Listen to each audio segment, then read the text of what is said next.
साहेब, हे सरकारी महानगरपालिकेचा भूखंड होता. याच्यामध्ये तहसीलदार नाशिक आणि सर्कल यांनी बेकायदेशीर नोंद लावली. अजूनपर्यंत 4 महिने झाली त्यांना निलंबित केलं नाही साहेब. पूर्ण नाशिक शहरामध्ये आमदार लोकप्रतिनिधींनी आवाज उठवला तेव्हा ती नोंद अनावधानाने रद्द झाली. म्हणून कारवाईच करत नाही यांच्यावर. मग लोकांनी न्याय कोणाकडे मागायचा? मी कमिशनर साहेबांना सांगतोय तुम्हाला. सर, हे 1 ते 35 प्लॉट आहे. याच्यामध्ये मेलेल्या माणसाची ऑर्डर केली तहसीलदार नाशिकांनी. मोठ्या प्रमाणावर आर्थिक देवाणघेवाण करून 4 महिने झाले साहेब लढतोय मी. अजूनपर्यंत त्यांना निलंबित केलं नाही. कुठल्याही प्रकारची कारवाई नाही. जिल्हाधिकाऱ्यांना भेटलो, महसूल आयुक्त साहेबांना भेटलो, 4 महिने झाले कुठल्याही प्रकारची कारवाईच होत नाही साहेब.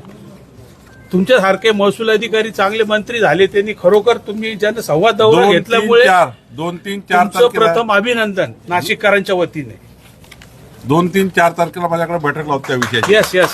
हे तसंच तलाठीने बेकायदेशीर नोंद टाकली. देवळा तालुक्यातला आहे. कोणाची नोंद साहेब टाकतात, पैसे घेतात आणि चुकीच्या नोंद टाकतात आणि परत म्हणतात की नजर चुकीने झाली.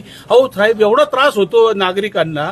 तहसीलदारकडे अपील, प्रांतकडे ऍडिशनल पैसे द्यायचे आणि निकाल त्यांच्या बाजूने घ्यायची. कुठली पद्धत चालू आहे साहेब? नाशिकचं महसूल प्रशासन एकदम अकार्यक्षम झालंय. लोकांना न्याय भेटत नाही आणि चुकीचं काम लोकांना प्रोटेक्ट करतात साहेब. न्याय भेटतच नाही.